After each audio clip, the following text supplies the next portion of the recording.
Be careful. Holy. He's huge. That's a boa. Atta girl! Yeah, buddy. Yeah, baby! Look at Yes! this guy.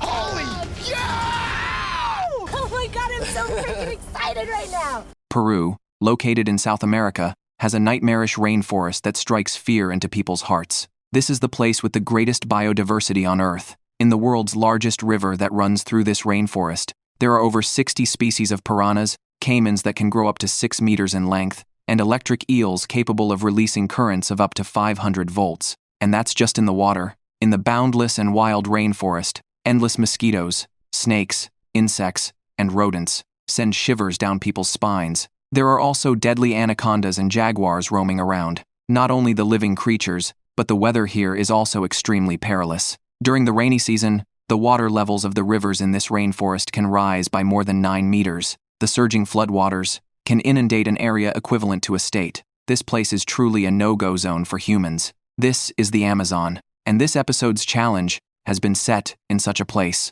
Over the past few episodes, the rainforest map has generally been acknowledged as the most difficult one, let alone the notorious Amazon. Before the start of this event, one challenger was scared away, so the production team had to spend time looking for the next challenger. 5 days later, the 2 challengers brought to the Amazon by boat were AK and Tyler, who joined later as a replacement. AK is a full-time housewife, but since she has loved primitive experiences since she was a child, she has mastered quite a number of wilderness survival skills. Her overall rating is a fairly average 6.7. As for Tyler, he is a war veteran. More than a decade of military life has equipped him with countless survival skills, so he is full of confidence about conquering the Amazon. However, his overall rating is only 7. The boat sent the 2 deep into the Amazon. The 2 of them set off confidently after undressing. Soon, the 2 naked individuals met at the rendezvous point. After exchanging greetings, they began to confirm their initial items. Tyler had a knife, and AK had a fire starter. A perfect combination. Then the 2 started studying the map.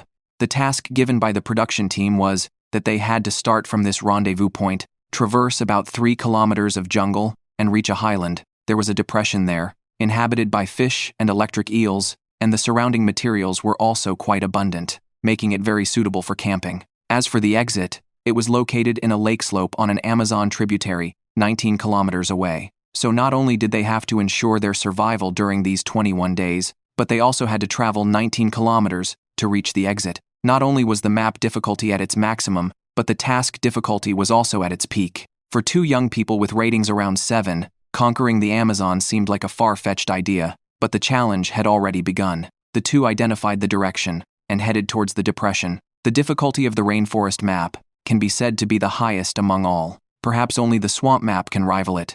As the saying goes, they never knew what deadly things were hidden in the fallen leaves and deadwood underfoot. So the 2 proceeded cautiously, at a rather slow pace. Although the production team had scouted the area in advance to ensure that no top predators like jaguars were active nearby. Apart from jaguars, the jungle still contained many extremely deadly things, such as pythons, electric eels, and piranhas. Moreover, in a forest like the Amazon, the swarms of mosquitoes were the things most likely to make people mentally collapse. Tyler and AK had been walking for a whole morning, but unfortunately, it seemed they were lost. Tyler had passed by this fallen tree 3 times already. It wasn't until after 4 p.m. that they approached the depression and found a suitable spot. Time was getting late, and they planned to divide the work. Tyler would build a shelter first, while AK would try to start a fire using bird nests and other materials. However, things didn't go so smoothly. They hadn't been busy for long when it started to rain from the sky. Although they could still build a canopy in the rain, starting a fire was out of the question. Night had fallen, and on this night without a fire, they began to realize the terror of the Amazon. Countless mosquitoes surrounded them, and driving them away was completely useless. Both of them were bitten miserably, and these frenzied mosquitoes seemed to want to devour them alive. By the next day, the 2, who hadn't slept all night, had already started to look haggard. Unlike their initial confidence, Tyler now even felt that this place was more terrifying than a battlefield. He had never encountered such torture before, and the second day was still filled with rain. They still hadn't succeeded in starting a fire. Without a fire, they would still be constantly attacked by mosquitoes that night. The sun rose again, and time came to the 3rd day. The rain finally stopped. They couldn't wait to start a fire. This 48-hour torture was like a warning from the Amazon, shattering their confidence to pieces. Even AK had completely collapsed. Tyler noticed that his teammate's mood was becoming increasingly low, but he had no way to help, only able to comfort her while continuing to try to light the fire. Fortunately, with the clear weather, Tyler successfully lit a fire, which cheered both of them up. But in reality, that night, they were still bitten awake by mosquitoes, because after they fell asleep, the fire burned out in the middle of the night, and by the time they noticed, it was completely dark. They were unable to start a fire again. Even the irritable Tyler even broke the fire starter. So that night, they not only didn't get a good rest but also lost their fire starter. By the fourth day, the two had visibly become haggard. AK's mental state was in great trouble. Just the mosquitoes had tortured them to the point of collapse. So unfortunately, AK dropped out like this. These 4 days had been like a nightmare for her. Her longing for her family also made it impossible for her to persist any longer. After confirmation by the production team, AK dropped out of the challenge. Only Tyler, this man, didn't give up. He still wanted to hold on a bit longer. But in reality, his mind was also on the verge of collapse, not only because of the torture over the past 4 days, but also the impact of his teammates' withdrawal. In a team of only 2 people, unless one was truly exceptionally determined, it was impossible to persist to the end after a teammate dropped out. The one-person Amazon challenge only lasted 1 day. After Tyler had tried his best alone for a day, he also announced his withdrawal. Neither of the 2 challengers in this group had persisted for a week. Adding in the one who dropped out at the beginning, the Amazon jungle had already claimed 3 challengers. Over these few days, AK's overall rating had dropped to 4.3 points, while Tyler's had dropped to 4.4 points. But the challenge wasn't over. The production team wouldn't just swallow this loss quietly, so they directly brought in EJ, a big shot from the first episode, and Laura, the MVP from the second episode, to come to the rescue. Having experienced a challenge before, both of these two now had an overall rating of 8.2. It had to be said, this time, the Amazon might feel the pressure. Both were veterans. They calmly undressed and came to the rendezvous point. For teammates who had already participated in this challenge, both of them had a strong sense of affinity, and the atmosphere was quite harmonious. As for the initial items, they continued to use the fire starter and knife from the previous group. After confirming the task, the two began a new round of challenges. EJ and Laura were both very reliable wilderness survival experts. With good teammates, they were also full of energy. They soon found a highland and began to set up camp. The two had a clear division of labor. EJ looked for materials to prepare for building a shelter, while Laura was responsible for starting the fire. Similar divisions of labor, but the higher-rated ones really did a better job. The two soon lit a fire. It was still early in the day, and the two even had time to continue repairing the shelter. Although the start was quite smooth, at night, mosquitoes didn't care if you were an 8-point or a 0.8-point person. They would still bite you. However, the spirits of EJ and Laura were indeed much tougher. Time moved forward to the 6th day. After several nights of torment, the two had initially adapted to these frenzied mosquitoes, but unfortunately, they hadn't found suitable food in these past few days. Having gone nearly a week without replenishing energy, EJ and Laura were starving, so they found thorns and grubs and began fishing. The fish were biting frequently enough, but the hooks made from thorns were far too easy to shake loose. With one splash, the fish they had worked so hard to hook fell back into the water. This frustrated them considerably. For several days in a row, their fishing plan made little progress. Time moved forward to the 10th day. They were already starving, so they began thinking of other ways to find food, even setting their sights on an Amazon tree boa. But because their weapons weren't sharp enough, coupled with their poor condition, after a period of maneuvering, this huge python still managed to escape the challenge. 2 weeks had already passed. By the 14th day, the two were nearing their limit. They absolutely had to replenish protein and energy now. However, surprises always come suddenly. Today, EJ and Laura, as usual, were searching for food in the forest. Just as they were passing by a small pond, the sharp-eyed Laura spotted a huge eel. The two were instantly excited. EJ was eager to launch an attack, but Laura cautioned him to be careful. This was likely an electric eel. If he couldn't kill it with one strike, an electric eel of this length struggling could easily deliver a 500-volt discharge, which could easily incapacitate him. Furthermore, Laura also demanded that EJ attack the eel with reverence, because it was equivalent to the eel sacrificing itself to save their lives. In the wilderness, one should maintain sufficient respect for killing. EJ was somewhat dismissive. I don't want him to die like that. Just give him a little bit of respect. This is our food. It's going to save our life. Excuse me, Mr. Eel. Do you mind if I take this stick and shove it up your brain cranium so that I can eat you tonight? He expressed his apologies to Mr. Eel with a slightly flippant tone, then promptly speared it through the head. Only after the eel was completely dead did he retrieve the now motionless eel. It was quite large. Such an eel should replenish a good amount of their energy. However, Laura didn't seem very happy, because she felt offended. She believed that EJ hadn't shown the eel sufficient respect. Laura stated that she wasn't opposed to killing, and she even praised EJ for his clean and efficient strike. But his attitude had hurt Laura considerably. She believed that in the wilderness, killing other animals to sustain one's own life was understandable, but one should maintain due respect for them. The joy of obtaining food was instantly washed away for EJ. He was somewhat at a loss. After the two discussed it for a while, they could only fall silent and first carry the prize back to camp. EJ kept thinking about this matter. Perhaps he had been too brutal when killing the eel, frightening Laura. This gentle older man, after the initial bewilderment, began serious self-reflection. It might have been his flippant language, combined with the brutal method, that made Laura feel he hadn't shown the eel enough respect. After all, from this woman's perspective, it was the eel that allowed them to survive. So, in her view, EJ seemed to be sarcastically mocking her. So, when the two had finished processing the eel and began roasting it, EJ still frankly expressed his apology. These two were people who entrusted their lives to each other. They couldn't become estranged over something like this. Therefore, EJ sincerely reflected on himself and offered Laura a genuine apology. In the afternoon, while they were still roasting the fish, the two were hit by a rainstorm. But even though the rain was heavy, Laura diligently crouched by the fire. This roasted fish was the only meat they had eaten in all this time. So, even with the rain beating down on them, they still happily enjoyed this plump eel. This single meal pulled them back from the danger line. By the 16th day,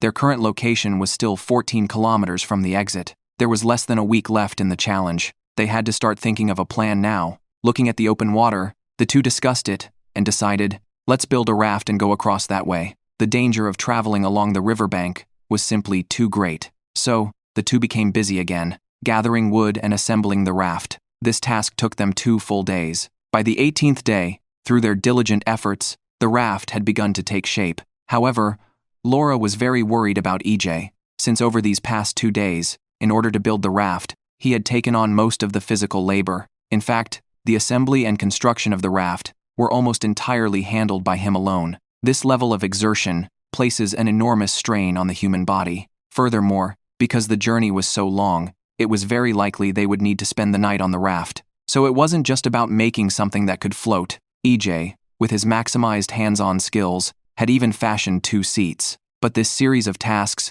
had nearly drained EJ of all his physical strength. After the boat was completed, the two still set off. Time moved forward to the 19th day. Although the raft was exquisitely made and sturdy, there were simply too many plants on the water's surface. The raft's propulsion relied entirely on the 2 paddles in their hands, but this simply couldn't effectively clear the plants ahead. Therefore, their actual travel speed wasn't fast at all. For the entire day, they were still struggling through the mass of vegetation, having not made it very far at all. After resting for the night, the two prepared to continue their journey. But EJ's condition was truly worrying. Already suffering from insufficient energy, the boat-building activity had directly pushed EJ into exhaustion. He was now showing signs of dehydration. But with the challenge nearing its end, EJ, relying on his strong willpower, boarded the raft and set off once more. Due to the obstructing plants, their speed remained very slow, yet they advanced steadily, inching forward bit by bit. By nightfall, the caimans all around them, and the distant storm, left them looking haggard. To avoid being attacked by the caimans, the two stopped moving, and chose a spot to rest. But while they could avoid the crocodiles, they couldn't avoid the storm. The two, having taken shelter, were continuously drenched by the pouring rain. EJ was already running on empty to begin with. At a time when his body was severely lacking energy, the rain was constantly sapping his body heat. This caused EJ to shiver uncontrollably. However, he was, after all, a man who could continue a challenge even with an infection. Gritting his teeth, he managed to endure this dangerous night. The next day, EJ, dragging his barely alive body, arrived with Laura at the lake where the exit was located. Hearing the growing roar from the sky above, they knew they had conquered the Amazon as well. These two experts, relying on their skills, restored the production team's honor. Even the Amazon jungle, which had taken out 3 challengers, could not stop them. After these 21 days of primitive living, EJ's score had risen to 9.1 points.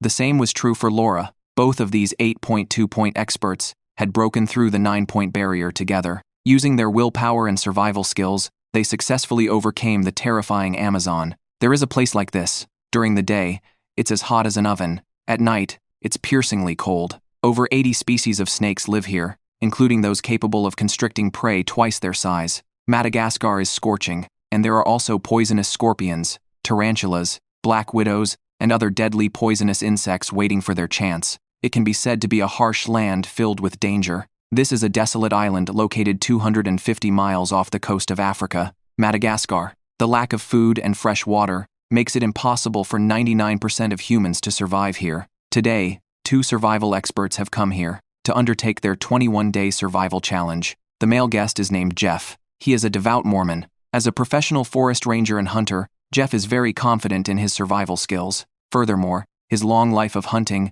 has made his views quite extreme. Jeff believes that God placed animals on Earth for humans to use as they please. He doesn't need to cooperate with nature for mutual benefit. He wants to fight nature to the end and conquer it. This combative man has a comprehensive rating of 7. The other female challenger is named Eva. She is a wilderness guide and also possesses extensive survival experience. Contrary to Jeff, this woman believes that nature is sacred and that humans need to cooperate with it, not use violence. Eva's comprehensive rating has also reached 7.2. The two are quite evenly matched. After being dropped off at the designated location by a pickup truck, the two quickly took off their clothes and headed towards the rendezvous point. Beside a small grove, Jeff and Eva met. The first meeting of every group is harmonious and humorous, and these two were no exception. After greeting each other, they began to confirm their initial items. Jeff had the fire starter, Eva had the knife, the best combination. So next, they had to look at their survival task. From the map, they had to start from this desert valley area, at the rendezvous point, traverse barren ravines and jungles, to find a suitable campsite, and search for water and food, to survive for 21 days. Then, cross 3 kilometers to reach the mesa. Not only that, they also needed to climb the cliff, and light a beacon fire at the mountain top to call for rescue. The task was difficult, but both were full of drive. After identifying the direction, they set off directly. The first day is usually spent traveling, because they need to hurry, and find a suitable campsite first, before considering anything else. However, temperatures as high as 40 degrees caused them quite a bit of trouble. Not only the blazing sun, but also the scorching hot ground, made them miserable. As they walked, the two got to know each other, and disagreements quickly emerged. When passing by a small thicket, Eva discovered a bird's nest. Jeff immediately suggested taking it down and carrying it away, because using it to start a fire is quite convenient. But this made Eva a little unhappy. At this stage, it wasn't absolutely necessary for them. There was no need to start plundering from the very first day. So she began to dissuade Jeff. Unless needed, it could be left alone. The challenge had barely started for a day, and their viewpoints had already clashed intensely. In the end, Jeff took a step back, because he knew that for a long time to come, this woman's fate was tied to his own. So there was no need to let a bird's nest cause a rift between them. The two continued on their way, marching across this desolate land. However, after a short while, they discovered a cave. For them, needing to survive in the wilderness for a not-so-short period, this was practically a dream start. While other groups were still laboriously building shelters, they might have already started planning the next step. And even more surprisingly, right beside this cave was a small stream of water. Shelter and water source were both secured. It must be said, their luck was truly overflowing. However, a cave isn't something you can just move into casually. Not only do you need to confirm whether this is the den of some large animal, you also need to carefully clean out snakes, insects, and the like inside. For example, right now, Jeff saw in that slightly smaller cave below, small white balls. These were black widow eggs. This indicated that black widows lived near the cave. This kind of venomous creature, which could be said to kill upon contact, was no joke. Furthermore, its eggs could hatch at any time, releasing a bunch of small spiders. Jeff naturally began to consider how to eliminate them, but Eva objected. Facing something potentially life-threatening in the wilderness, she was still emphasizing that she disliked killing, and believed they shouldn't have intruded into another creature's living territory in the first place. Then, when Jeff suggested lighting a fire to smoke them out, she did not agree, but rather skipped over the topic, saying the main task now was to start a fire and boil water. Having been active all day in high temperatures, they were now in urgent need of replenishing water, so the two began to wander around, searching for materials. But, in this desolate desert environment, it's very hard to find tinder. The two worked hard all afternoon but couldn't find any suitable fire-starting materials. It was already dark, and they still hadn't succeeded. It seemed their first night would only be spent shivering in the cold. By the second day, Jeff was actually feeling a bit irritable. He tried not to think about the bird's nest matter, to avoid harboring resentment towards his companion. Moreover, because Jeff is a devout Mormon, he had made an agreement with his wife before coming out. One of the most important rules was not to hold their partner overnight. Therefore, last night, unable to huddle together for warmth, both of them were extremely cold. On the second day, the two spent the entire day searching for materials to start a fire and, in the meantime, looking for food. By evening, they finally succeeded in lighting a fire. Now they could finally drink water. The two eagerly used a boiling stone to scoop water and began boiling it. After being busy for 2 days, they finally had water to drink. This made Eva very satisfied. But during the night, Eva encountered something that made her blood run cold. Just as she was about to fall asleep, a scorpion actually crawled over her body. Terrified, with all her hair standing on end, Eva couldn't sleep for half the night. By the third day, this woman, who had repeatedly stated she didn't want to invade others' territory or kill, lit a torch and prepared to take action against the spiders in the cave. This made Jeff quite happy. The kid was finally starting to understand, so the two directly set a fire, burning all the spider nests. Now they no longer had to worry about being bitten by something in their sleep. Time moved forward to the 8th day. In the previous week, Jeff and Eva had hardly eaten anything, surviving only on water, but now, they had to start taking action to find food. Jeff was very glad that his hunter skills could finally shine. Fortunately, the two hadn't gone far when they encountered a snake.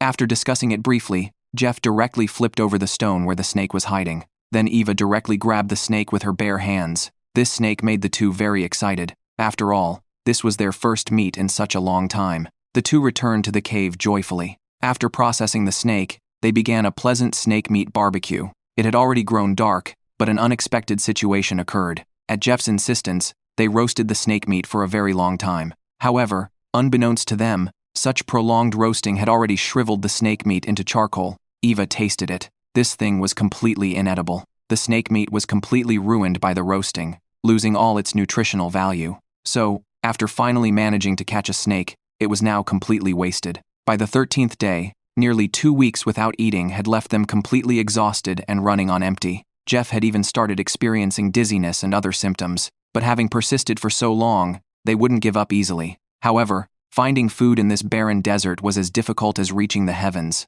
Just seeing a small lizard could excite them for a long time. But these slippery little creatures are not easy to catch. It quickly burrowed into its hiding place in the stone crevice and refused to come out. So Jeff directly attacked the stone crevice where the lizard was hiding. Perhaps because he was too hungry, the frantic Jeff even hurt himself. This made Eva a little scared, because her companion, under the influence of hunger, was holding a stone and frantically attacking the lizard's hiding place. But this didn't have much effect. Feeling his physical strength draining rapidly, Jeff had to give up on catching this lizard. The two continued on their way, searching for food. But due to a misjudgment of their physical condition, by the afternoon, under the high temperature and scorching heat, Eva became dehydrated. So the two had to give up hunting and return to the cave to replenish water. The next day, because she had experienced mild dehydration once before, Eva had to stay in the camp to rest. Jeff alone set out on the path to find food. But this petty-minded man once again sought out yesterday's lizard. The small lizard was hiding in the hole,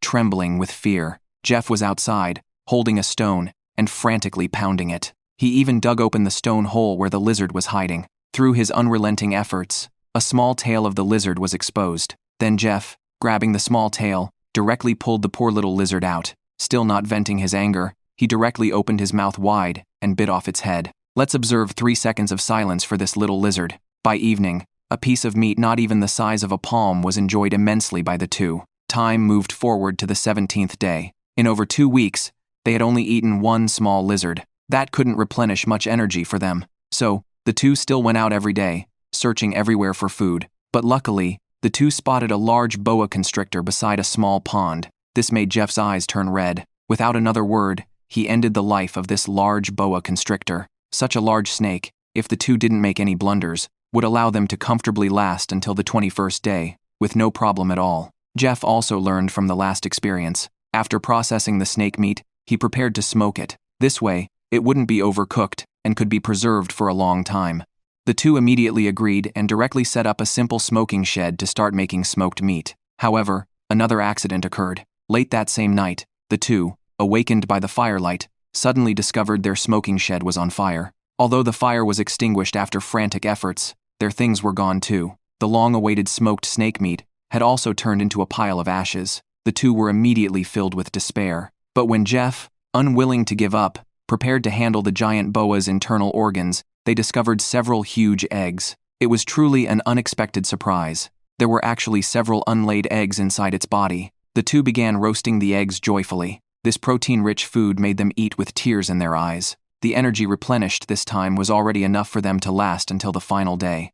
After the sun rose on the 21st day, Eva and Jeff had packed up and were ready to head towards the exit. Although they had eaten something, in reality, over the past half-month, the energy consumed by the two was completely disproportionate to the energy replenished. Add to that the scorching ground underfoot and the ever-present dangers around them that required constant vigilance. They were truly on the verge of their limits. Furthermore, after trekking a sufficient distance, they still needed to climb a section of cliff to reach the mountaintop. The difficulty of free solo climbing under such extreme hunger was simply astronomical. Moreover, the cliff made of tropical sandstone was quite rugged. It not only easily scratched the climbers' bodies, but also, if they accidentally fell, they could lose their lives. However, fortunately, this cliff wasn't completely vertical. The two carefully maneuvered along the edge and ultimately managed to climb to the summit of this small mountain. Then, they lit a beacon fire on the spot. Soon after, they heard the roar of an engine approaching from the distance. They had conquered the primitive life of Madagascar.